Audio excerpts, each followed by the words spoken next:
to tell you, I have a property across the road from my house. I have 50 acres that has not been developed, but that I was thinking perhaps one day some of my children would want to develop it. If the setbacks are not from property lines, that 50 acres that I have been paying for every year will be worthless. Because if the DBA level is higher than 35 at night on that property, no one is going to want to build there. And that's not the only undeveloped property right now. So in essence, if it is not from non-participating property lines that the 35 DBA and the setbacks, you are in essence killing any future growth or expansion of this town or the town of Hopkins. So I, for one, if leaseholders want to have it 400 feet from their house, that's their decision. But I am begging you, do not have it less than 2,500 feet or 5 times the height of the towers from a non-participating property line, and have the DBA tested from that line as well. Thank you. Moving along, anybody else? Yes. Yes, I'm Leonard Casey. I live in Ellingburg, and they told us a lot of stuff when they were going to bring the windmills in, and most of it not true. They tore families apart. They tore friends apart. Like if I wanted to put it on your land, and I had to go through his land, he would say, well, you got to put it on your land, because if you don't put it on your land, then I can't get it on mine. So in the interim of it, families, friends that had been friends for 25 years, 30 years that I know of, just got tore apart.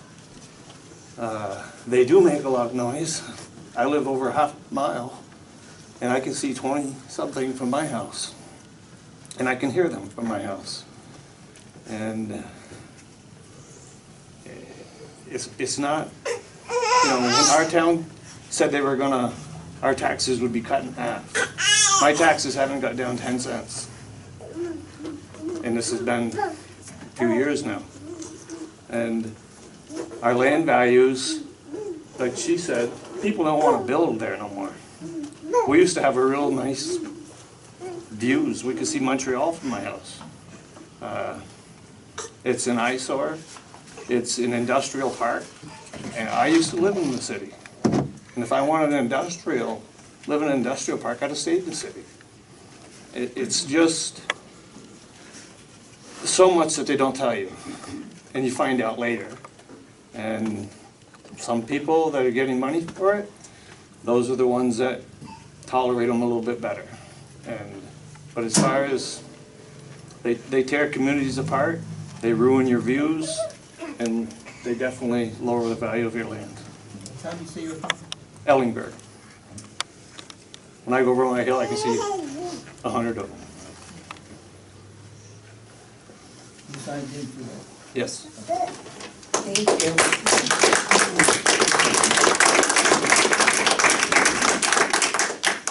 I too would like to thank you for all your work that you have done. At your last meeting, I left you with a slew of things to hopefully look into. I think it was page 18. I'm hoping tonight that we'll hear that you've looked into that and maybe changed some of that language to, if they are coming, that they give the board more control, and as well as what this gentleman said about the town, they're not having control over having additional outside testing done, because they're saying that what they have supersedes anything else. So I think that language that was on the first page that got struck out at the last minute, when Hopkinton decided to put in that language, that was for the very reason that this gentleman spoke about, was so that the wind company couldn't say that what they have already agreed to supersedes, or an additional thing would supersede, and therefore not be able to have outside testing. So that's why Hopkinton, at their last advisory meeting, put that in their law, and I noticed that in the most current draft on your website, it's struck out, about any additional agreements will supersede this. It's on the very first page.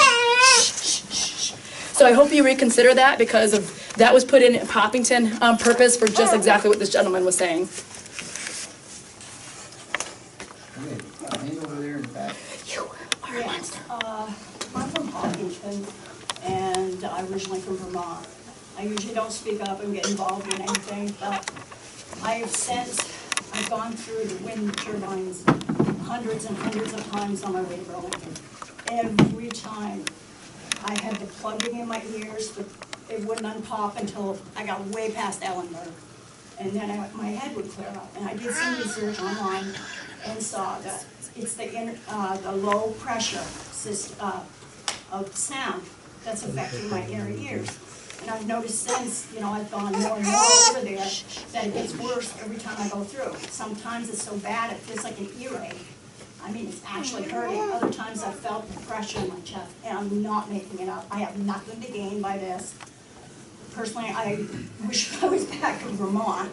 But what I'm saying is that low pressure does affect your inner ears, and I'm sure there's other problems. So they have to be way back, because I can tell when I'm getting into the area, all of a sudden it feels like I'm underwater.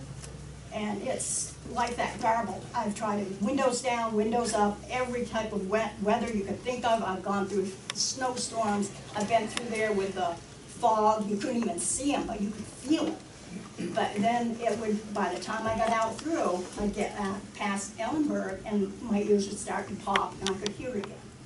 I hear normally. And then when I came back from Burlington, the same thing. And one time I was as far as Hopkins where I came. And as I said, I don't get involved in these meetings, but there is such a thing as the low frequency sound. And I know they're loud and everything, but that is the one thing I really, really noticed with me. And I'm super sensitive to the noise, and I checked on everything and stuff like that. So. But there is, as I said, I've been there hundreds of times, driving my husband to Burlington back and forth several times a day and everything else like that before he passed away. So I have experienced the time from when they put them up. I would start to feel, I'm thinking, what am I, on top of a mountain or something? My ears feel like they're flooded.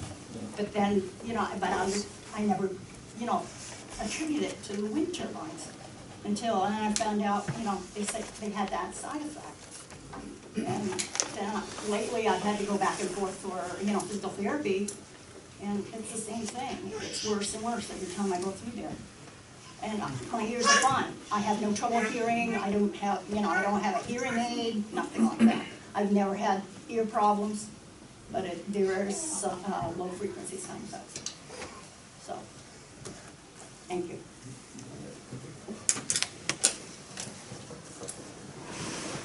Okay.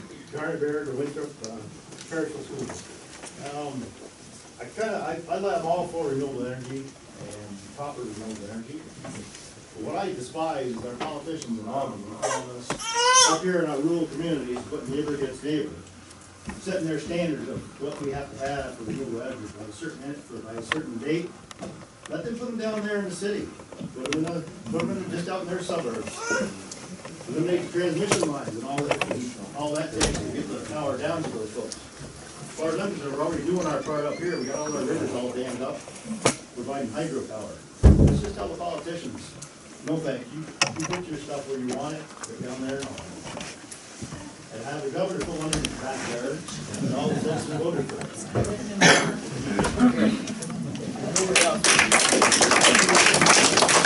Hopefully we'll move it out. We do have some people that hopefully know more about this than we do. I'm sure they know a lot more about this than we do. And they listen to the presentation tonight. We've had several presentations in the past from this CCRP group and this other group.